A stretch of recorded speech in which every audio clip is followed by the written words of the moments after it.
अस्सलाम वालेकुम नाज़रीन, इस वक्त मैं मौजूद हूँ आज़ाद कश्मीर के मशहूर दरबार साइंस अली सरकार पर। आइए हम आपको इस दरबार का नज़ारा करा दें। नाज़रीन, मेरी आपसे गुजारिश है कि आप मेरी वीडियोस को लाइक करें, वीडियोस पे कमेंट्स करें और वीडियोस को शेयर करें। चलिए हम आपको दिखाते हैं ये बहुत पुराना और ख़ूबसूरत दरबार जो कि हमारे ज़िला मुज़फ़्फ़राबाद में मौजूद है।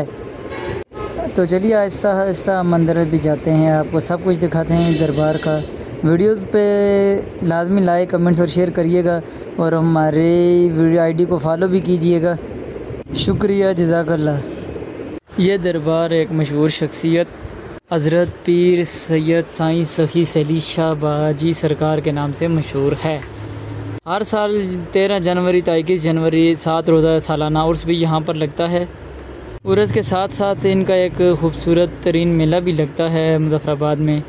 उर्स के साथ साथ इनका एक मेला भी लगता है जो मुकम्मल 7 दिन जारी रहता है, दिन रात जारी रहता है।